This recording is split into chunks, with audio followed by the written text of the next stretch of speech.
y la culpa fue de la serpiente que sedujo a Eva, o tal vez de Eva que sedujo a Adán, o de Adán que se dejó seducir, o tal vez de Dios que les prohibió comer de la fruta del árbol prohibido. Esta es una metáfora que nos permite comprender la dimensión de la culpa inconsciente. Esa culpa inconsciente está en nuestro ADN y es tan antigua como el Génesis mismo.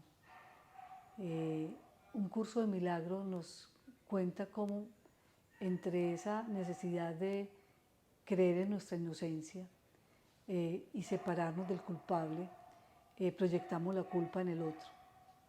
Desde que se creó la dualidad, la luz y la sombra, Abel y Caín, nosotros estamos de alguna manera condicionados en nuestro inconsciente para hacernos del lado del inocente, del lado de Abel. Y es tanto así que un niño cuando, pues un bebé, deja caer tira una cosa al piso y dice, se cayó, como si el objeto o la cosa tuviera vida propia, ¿cierto? La culpa la tiene el objeto que cae, no fue que él la tiró, ¿cierto? Estábamos entonces desde el inconsciente con ese condicionamiento. Ahora, esto es un dilema muy complejo porque nosotros no solamente podemos hablar de la culpa inconsciente desde nuestra experiencia en esta vida, sino que también tenemos que saber qué traemos de nuestros ancestros.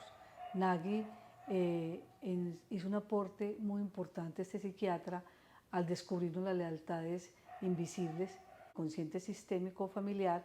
Hay unos códigos genéticos que heredamos y que no siempre somos conscientes y que es difícil que salgan a la conciencia. O sea, es de un trabajo permanente. A veces en la superficie de lo consciente emergen unos asuntos, pero no son solo esos asuntos. Hay que seguir buscando e indagando porque un asunto se superpone a otro y van encadenados, ¿cierto?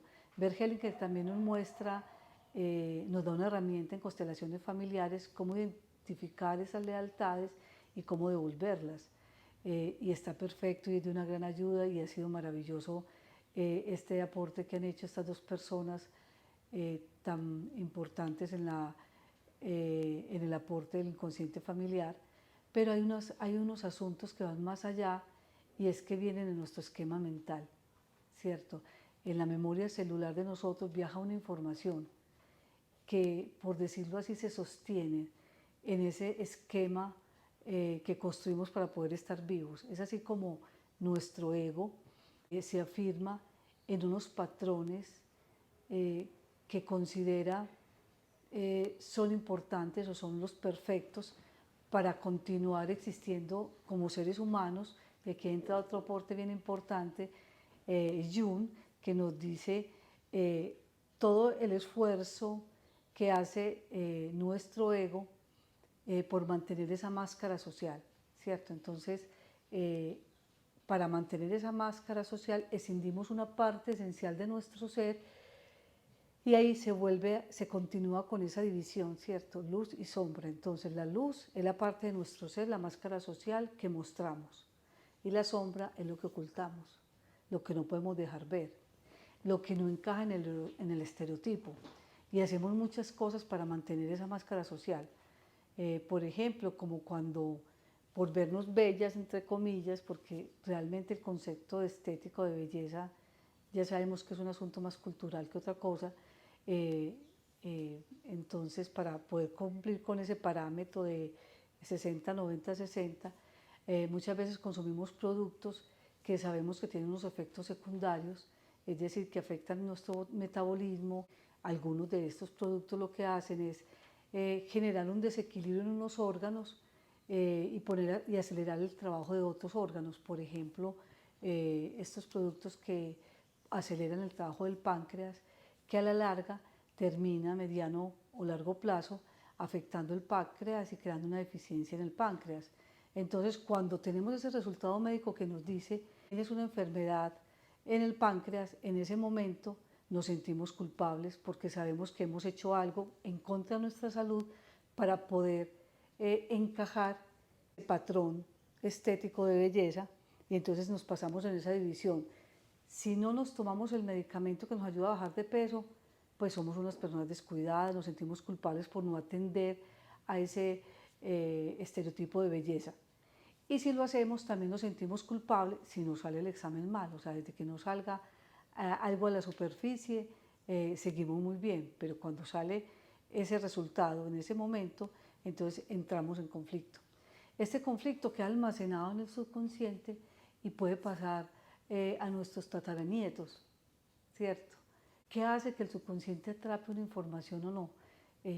No lo podemos decir, digamos que el inconsciente es así como una gran base de datos, y hay asuntos que el sujeto vive como un trauma, y esos asuntos que vive como un trauma los almacena.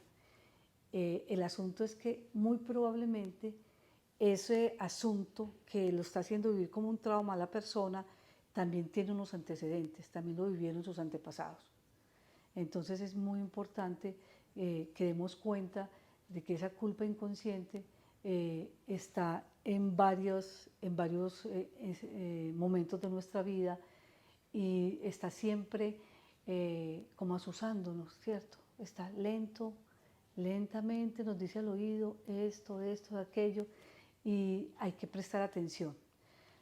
Esta información que viaja en la culpa inconsciente de los esquemas mentales, también es muy importante resolverlo, porque como esos patrones son repetitivos, digamos que si no los enfrentamos, esto puede llegar a desencadenar un síntoma, ¿cierto? Los síntomas no necesariamente tienen que ser físicos, hay síntomas emocionales.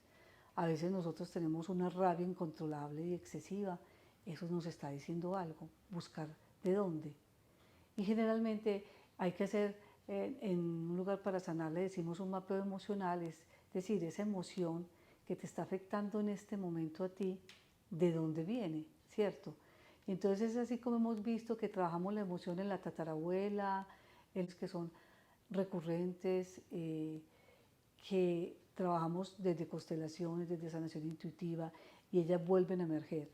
Hay unos asuntos que son definitivamente de componente kármico de otras vidas, y los sueños pueden mostrar eso. Yo he tenido experiencia de trabajar con sueños propios y también de algunos consultantes, asuntos de otras vidas. Es decir, yo veo a una persona y cada que veo a esa persona empiezo a sudar o me da taquicardia, sueño con esa persona que es una persona extraña, o sea, nada cercana a mi vida personal o afectiva, y de pronto empiezo a sentir un afecto muy extraño por un fulano que vi en un café, en un ascensor, y sueño con él, y entonces esos sueños nos estaban mostrando esas emociones. Yo puedo leer esas emociones en los sueños, y aconteció en estos sueños que yo no podía leer ninguna emoción, y tuvimos que ir, sin necesidad de una regresión, a leer las emociones de esta persona que nos trajo el inconsciente en los sueños.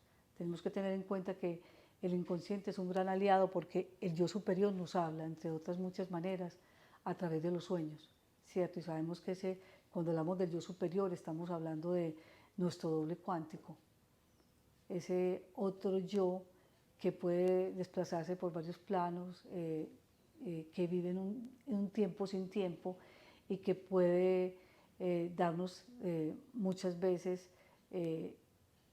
pista de cómo vivir nuestros asuntos, cómo trascender nuestros asuntos.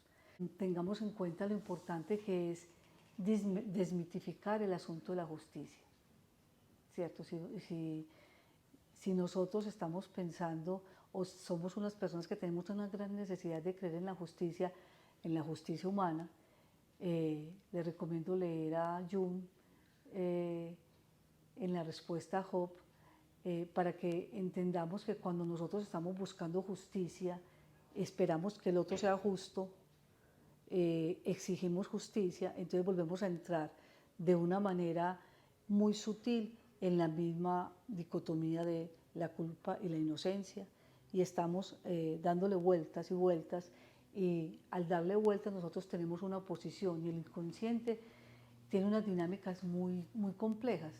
Entonces nosotros atacamos, señalamos a Caín, ¿cierto?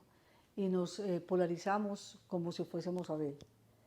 Pero sabemos en el fondo que la luz y la sombra están en nuestro ADN. Y sabemos que pues hasta damos gracias que sea el otro el que comete el asesinato y no nosotros, porque está en nuestra naturaleza. Entonces, de alguna manera, cuando señalamos y juzgamos, estamos cargando, ¿cierto? Y es importante romper con esto. Entonces les recomiendo, si son de esas personas que necesitan justicia, como hay un programa en televisión de una jueza que dice se hará justicia, si ustedes logran desmitificar el asunto de la justicia, la polarización, porque es imposible, digamos, que superarla, pero sí trabajarla, estar muy atentos a no entrar en ninguno de los extremos, ni Abel ni Caín, somos los dos. Y en ese momento en que somos los dos, nos encontramos y le abrimos la puerta a sanarnos emocionalmente.